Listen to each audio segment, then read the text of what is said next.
Dear students of class 10, today I am going to start a new chapter from geography.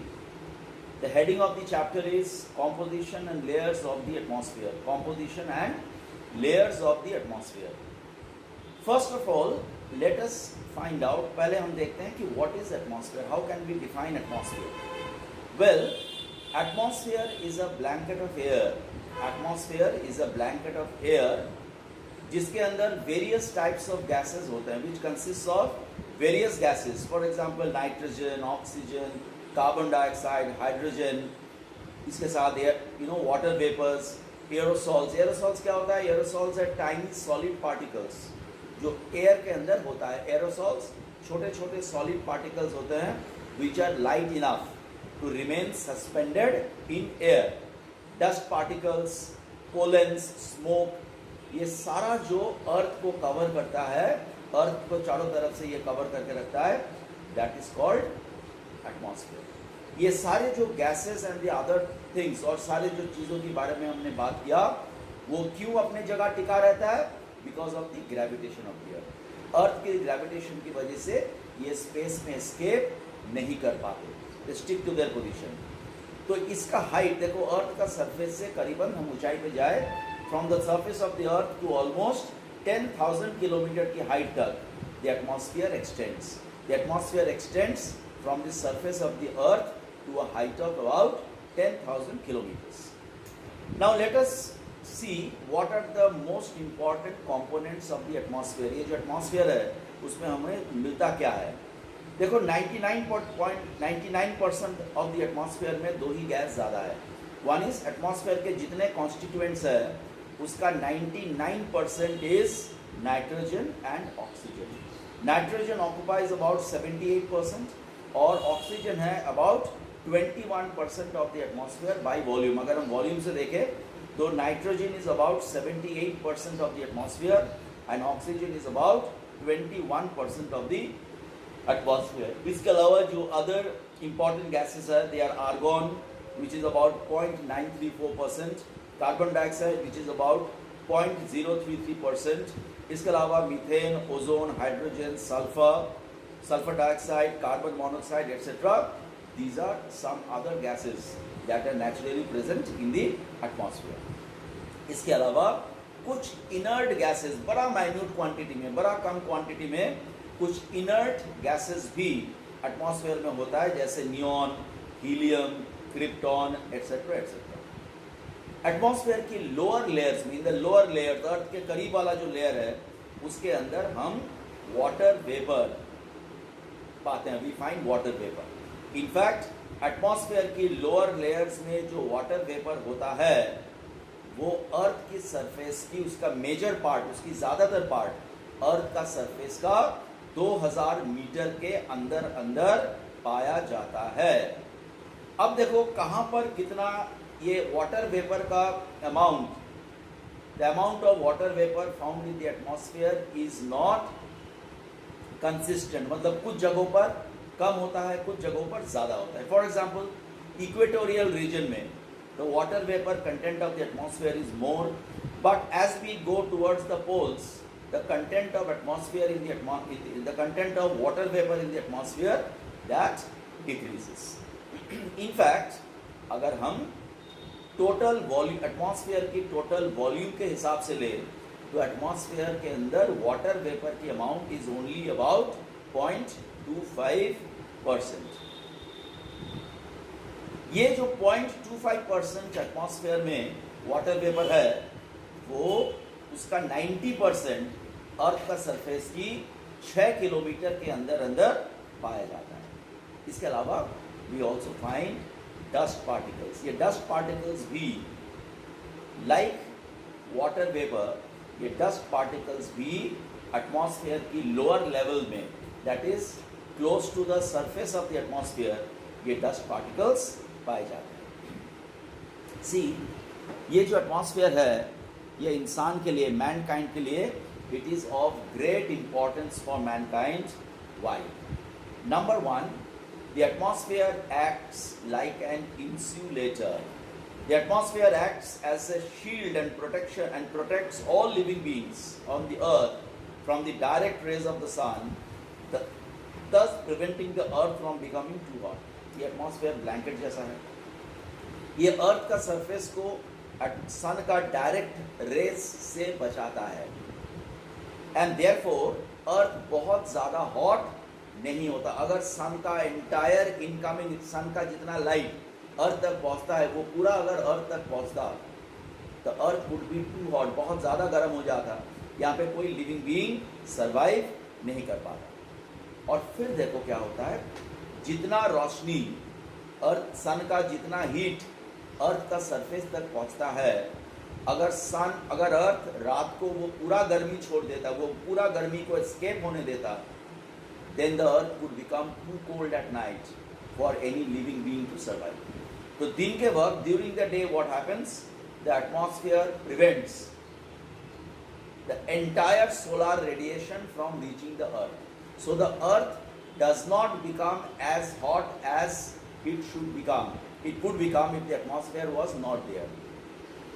और रात को ये जो ब्लैंकेट, ये जो एटमॉस्फेयर है, वो अर्थ का सरफेस से जो हीट रेडिएट होता है, उस हीट का काफ़ी हद तक उस हीट को वो अपने अंदर ट्रैप कर लेता है. इससे क्या होता है, अर्थ उतना ठंडा नहीं होता रात को जितना वो हो जाता अगर एटमॉस्फेयर नहीं होता. तो एटमॉस्फेयर नहीं होता तो दिन के वक्त the earth would be too hot, और रात के वक्त the earth would be too cold, जिसके वजह से living organisms, living beings exist नहीं कर पाता. Next is the pressure. The atmosphere is held to the earth. देखो ये जो एटमॉस्फेयर है, अर्थ का जो ग्रेविटेशनल पुल है, वो ग्रेविटेशनल पुल के वजह से एटमॉस्फेयर अपने जगह लगा रहता है. हालांकि एटमॉस्फेयर वाटर या लैंड जैसा डेंस नहीं है.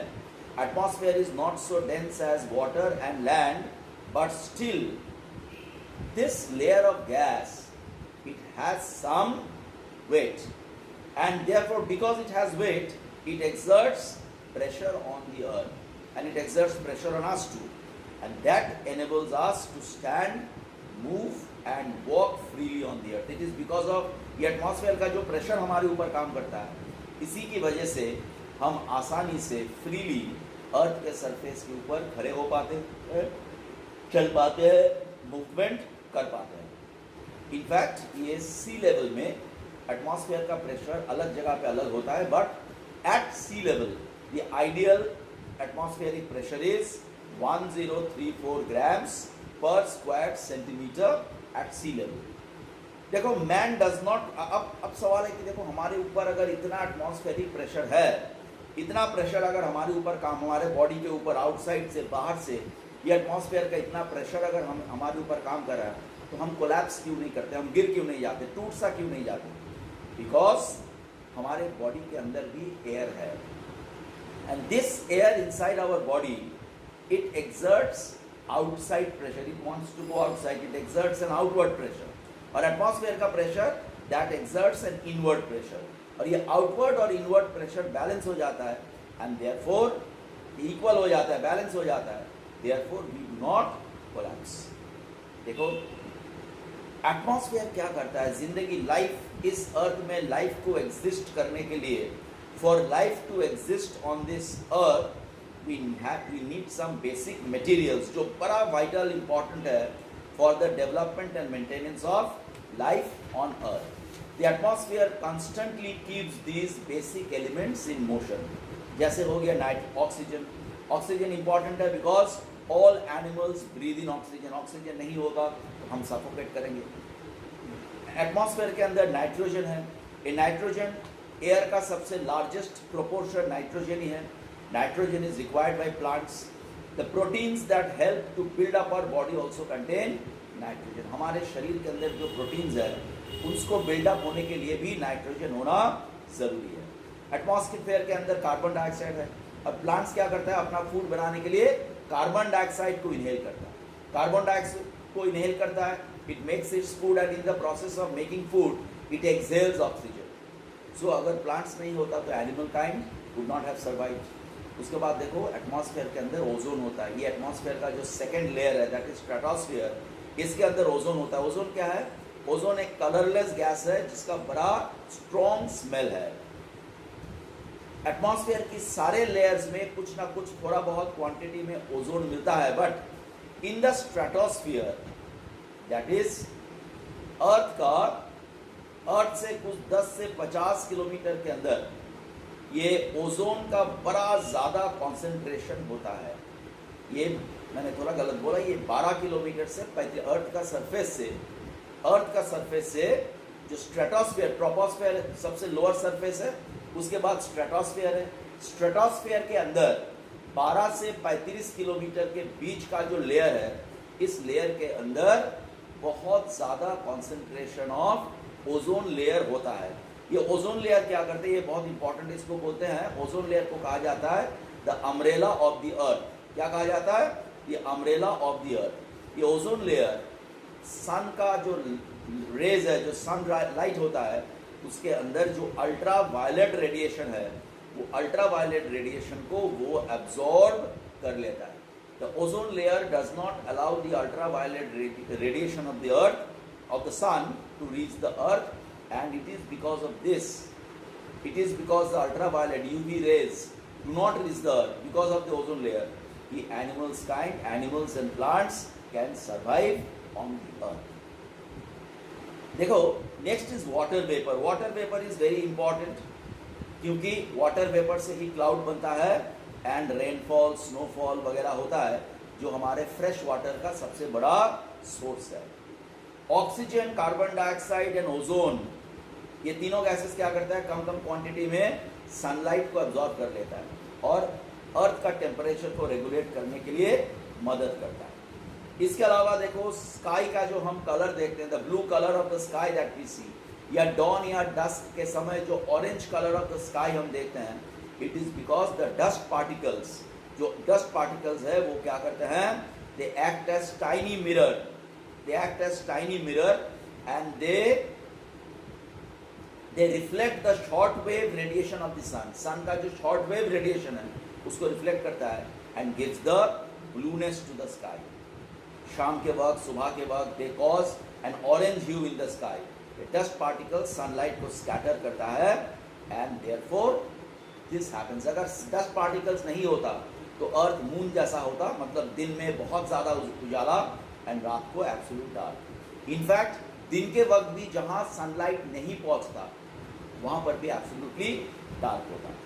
इसके अलावा देखो, ये एटमॉस्फेयर की वजह से ही ये जो वाटर साइकिल है, इवेपोरेशन होता है वाटर बॉडी से, क्लाउड्स फॉर्म होता है, उसके बाद बारिश होता है। This water cycle is maintained by the atmosphere. The atmosphere acts as a shield because ये जो मीटियोर्स आता है बाहर स्पेस से, जो मीटियोर्स अर्थ के एटमॉस्फेयर के अंदर आ जाता है, ये मीटियोर्स जब एटमॉस्फेयर के अंदर से अर्थ की तरफ आता रहता है, इसके साथ एटमॉस्फेयर की जो गैसेस है उनका फ्रिक्शन होता है और इस फ्रिक्शन से the meteors become very hot and they burn away. Otherwise अगर एटमॉस्फेयर नहीं होता, continuously these meteors would have gone on striking the earth. उसके बाद देखो, साउंड जो हमें सुनाई देता है वो क्यों होता है, because sound wave move forward by moving the molecules of the atmosphere। तो ये एटमॉस्फेयर है तभी हम दूसरों की आवाज सुन पाते हैं।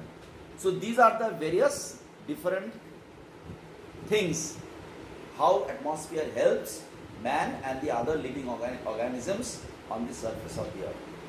अब एटमॉस्फेयर को हम डिफरेंट लेयर्स में बांट सकते हैं। एटमॉस्फेयर को हम डिफरेंट लेयर्स में दो तरीके से बांटते हैं, एक केमिकल कॉम्पोजिशन के हिसाब से और दूसरा बांटते हैं टेम्परेचर की वेरिएशन के हिसाब से। If we divide the atmosphere according to the chemical composition, atmosphere का दो लेयर है। One is होमोस्फेयर।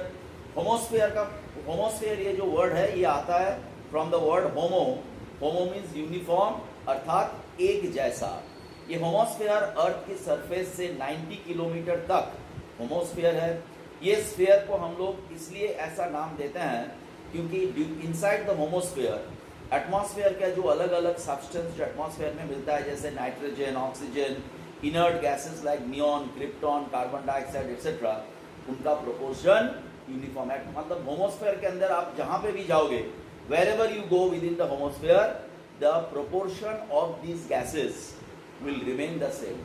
That is nitrogen का प्रोपोर्शन 78%, ऑक्सीजन का प्रोपोर्शन 21%। होमोस्फेयर के अंदर आप जहां भी जाओगे ये जो एटमॉस्फेयर का कॉन्स्टिट्यूएंट्स है उनका प्रोपोर्शन सेम ही आपको मिलेगा। होमोस्फेयर के ऊपर आता है हेटेरोस्फीयर।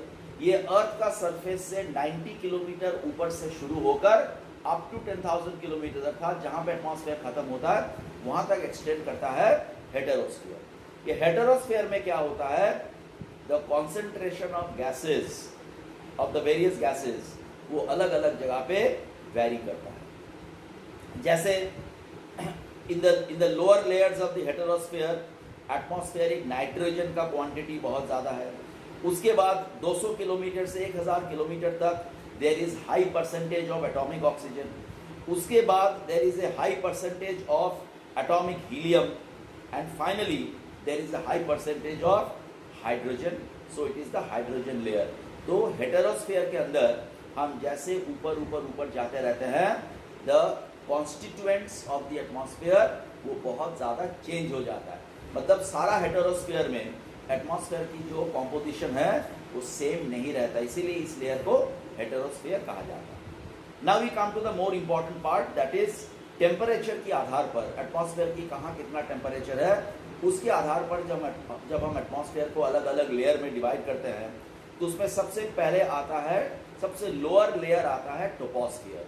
ये टोपोस्फियर अर्थ का सरफेस से एवरेज में कुछ 18 किलोमीटर तक एक्सटेंड करता है, लेकिन पोल्स के ऊपर above the poles above the poles troposphere सिर्फ 8 किलोमीटर तक एक्सटेंड करता है। इनफैक्ट सीजन के हिसाब से टोपोस्फियर की एक्सटेंड कुछ कम वर्षा जाता है। टोपोस्फियर वाला जो नाम है ये आता है ग्रीक वर्ड ट्रोपो से। ट्रोपो मीन्स चेंज। ट्रोपोस्फियर ये नेम आता है from the Greek word ट्रोपो। ट्रोपो means change. देखो एटमॉस्फेयर की इस लेयर के अंदर वाटर वेपर होता है, डस्ट पार्टिकल्स होता है and all we have from water vapour clouds are form, तूफान चलता है। तो जितने वेदर का चेंजेस हम महसूस करते हैं, सूखा वेदर, बारिश, तूफान, जितने वेदर चेंजेस होता है वो सारे चेंजेस ट्रोपोस्फेयर के अंदर ही होता है। ट्रोपो मीन्स चेंज। चूंकि वेदर का चेंजेस ट्रोपोस्फेयर के अंदर होता है इसको हम लोग कहते हैं ट्रोपोस्फेयर। इसीलिए ट्रोपोस्फेयर को वेदर मेकिंग लेयर भी कह सकते हैं। ट्रोपोस्फेयर के अंदर हम जब अर्थ के सरफेस से धीरे धीरे ऊपर जाएंगे तो टेम्परेचर धीरे धीरे गिरता जाएगा। देखो फॉर एवरी 1 किलोमीटर, प्रति 1 किलोमीटर यानी कि 1000 मीटर अगर हम अर्थ के सरफेस से ऊपर जाएंगे ट्रोपोस्फेयर के अंदर तो एवरेज एटमॉस्फेयर की टेम्परेचर 6.5 डिग्री सेंटीग्रेड से घट जाएगा। The temperature will fall bye 6.5 degree centigrade. Troposphere की जो एकदम अपर लेवल है, जब हम लोग ट्रोपोस्फेयर की अपर लेवल में पहुंच जाएंगे वहां पर ट्रोपोस्फेयर की एवरेज टेम्परेचर होता है, minimum average temperature -55 degree centigrade तक पहुंच जाता है, लेकिन कभी कभी -80 डिग्री सेंटीग्रेड तक भी पहुंच जाता है। आफ्टर द ट्रोपोस्फियर 2-3 किलोमीटर की एक छोटा सा बेल्ट आता है जिस बेल्ट का नाम है ट्रोपोपॉज। ये 2-3 किलोमीटर की इसका डेप्थ होता है और ट्रोपोपॉज के बाद tropopause is the layer of change. Troposphere से ये चेंज होने लगता है एटमॉस्फेयर की कैरेक्टरिस्टिक्स और ट्रोपोपॉज के बाद शुरू होता है स्ट्रेटोस्फेयर। क्या शुरू होता है? स्ट्रेटोस्फेयर। ट्रोपोपॉज के आता है स्ट्रेटोस्फेयर और रफली अर्थ का सरफेस से कुछ 20 किलोमीटर बाद स्ट्रेटोस्फेयर शुरू होता है और ये कुछ 50 किलोमीटर तक ये एक्सटेंड करता है। देखो स्ट्रेटोस्फेयर के अंदर कुछ 20 किलोमीटर तक, जब हम स्ट्रेटोस्फेयर में पहुंच जाएंगे तो कुछ 20 किलोमीटर तक हम ऊपर जाएंगे तो atmosphere around -50 degree centigrade maintain होता है। उसके बाद धीरे धीरे एटमॉस्फेयर बढ़ने लगता है और जब हम स्ट्रेटोस्फेयर के अंदर कुछ 50 किलोमीटर तक पहुंच जाते हैं तब एटमॉस्फेयर कुछ 10 डिग्री सेंटीग्रेड तक पहुंच जाता है। Stratosphere is very important because stratosphere के अंदर हम ओजोन लेयर को पाते हैं। ये ओजोन लेयर क्या करता है? अर्थ का सन का ultra UV rays ultra violet rays को अब्जॉर्ब कर लेता है, उसको अर्थ तक पहुंचने नहीं देता, बिकॉज अगर the ultra violet radiation reach the earth, life would not be possible. एक चीज याद रखना कि स्ट्रेटोस्फेयर के अंदर कोई बादल, clouds, water vapour, dust particles नहीं होता। वहां पे एयर का वर्टिकल मूवमेंट, ऊपर नीचे मूवमेंट एयर का वहां पर नहीं होता।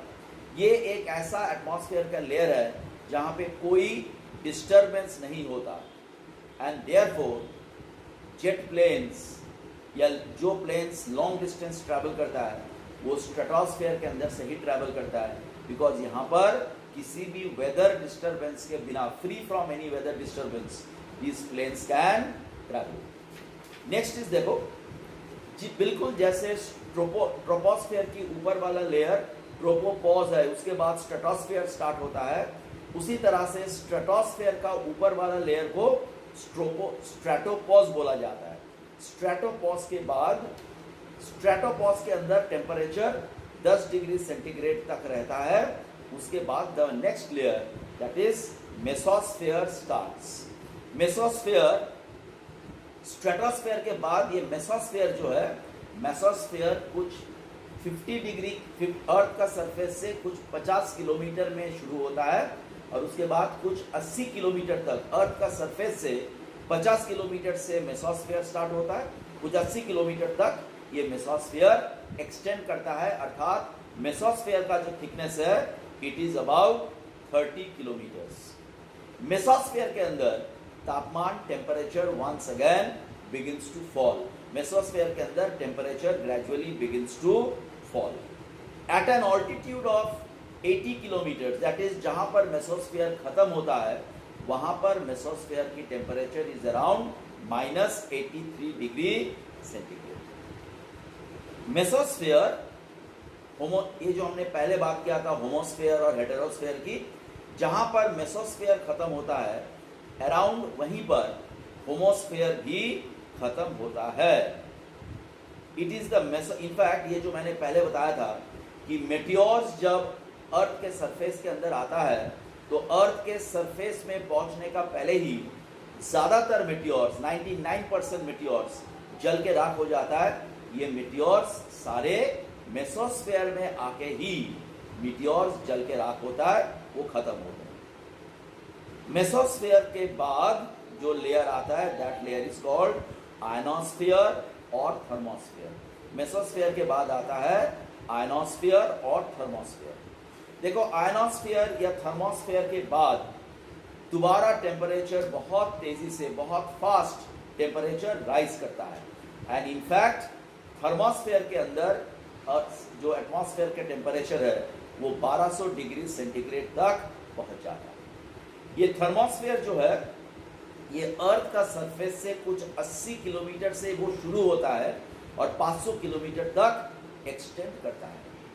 ये एक ऐसा जोन है जहाँ पे आयन गैस, इलेक्ट्रॉन्स और एटम्स बहुत ज़्यादा पाया जाता है।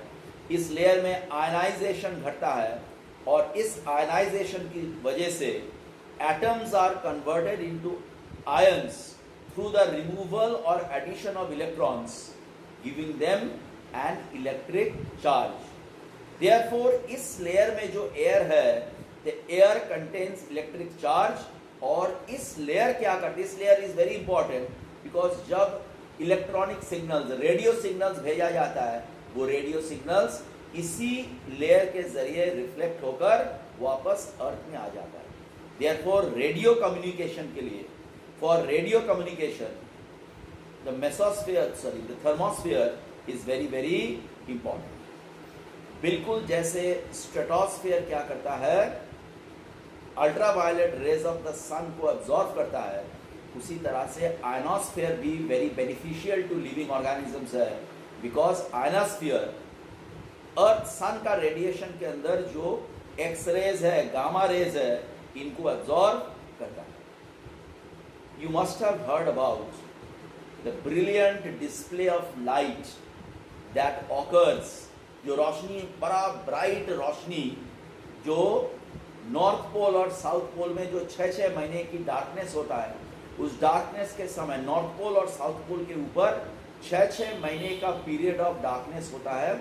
उस डार्कनेस के दौरान अचानक आसमान में कभी कभी क्या होता है, बड़े ब्राइट लाइट्स का डिस्प्ले होता है। इसको नॉर्थ पोल में बोला जाता है ऑरोरा बोरियलिस, आर्कटिक रीजन में ऑरोरा बोरियलिस, एंटार्क्टिक रीजन में कहा जाता है ऑरोरा ऑस्ट्रेलिस। ये जो फिनोमिना होता है, ये फिनोमिना थर्मोस्फेयर के अंदर ही होता है। मैं इस वीडियो के नीचे डिस्क्रिप्शन बॉक्स में ये ऑरोरा ऑस्ट्रेलिस और ऑरोरा बोरियलिस का एक लिंक, यूट्यूब लिंक, वीडियो का लिंक मैं पेस्ट कर दूंगा, वहां पे देख लेना क्या होता है, कैसा होता है ये ऑरोरा ऑस्ट्रेलिस और ऑरोरा बोरियलिस। ये जो फिनोमिना होता है वो थर्मोस्फेयर के ऊपर ही होता है। थर्मोस्फेयर के बाद कुछ 700 किलोमीटर से, सॉरी ये थर्मोस्फेयर मैंने बोला था कुछ 500 किलोमीटर तक एक्सटेंड करता है। 500 किलोमीटर से 700 किलोमीटर तक, ये जो 200 किलोमीटर का रेंज है, इसके अंदर जो लेयर है उस लेयर का नाम है एग्जॉस्फियर। एग्जॉस्फियर में टेम्परेचर इंक्रीज जरूर करता है लेकिन बहुत ज्यादा तेज नहीं, धीरे धीरे। देखो थर्मोस्फेयर में एटमॉस्फेयर का एवरेज टेम्परेचर होता है अराउंड 1200 डिग्री सेंटीग्रेड। एग्जॉस्फियर में एवरेज टेम्परेचर होता है 1240 डिग्री सेंटीग्रेड। यहाँ पर एटमॉस्फेयर बड़ा पतला होता है, it's very light over here. The effect of earth's gravity here is so low that collision between hydrogen helium atoms are very rare and they are gradually lost due to space. Last sphere of the earth is magnetosphere. देखो exosphere के ऊपर होता है magnetosphere. ये अर्थ का surface से 700 kilometre से लेकर 10,000 किलोमीटर मतलब एंड ऑफ द एटमॉस्फेयर तक आता है मैग्नेटोस्फीयर। विदाउट द मैग्नेटोस्फीयर, अगर मैग्नेटोस्फीयर न होता, ionizing radiation would destroy all life on the surface of the earth. The rapidly moving protons originating from the solar and cosmic rays are trapped in the magnetosphere in a ring. एक ring होता है atmosphere के magnetosphere के अंदर, जिसको कहते हैं Van Allen radiation belt. क्या बोलते हैं? Van Allen radiation belt. इसके अंदर ये जो बेल्ट है, ये बेल्ट क्या करता है? The rapidly moving protons originating from the solar and cosmic rays इसको ट्रैप कर लेता है। कौन ट्रैप करता है? Van Allen radiation belt. देखो मैग्नेटोस्फेयर का जो आउटर बाउंड्री है उसको कहते हैं magnetosphere. So students, this is the chapter layers of atmosphere.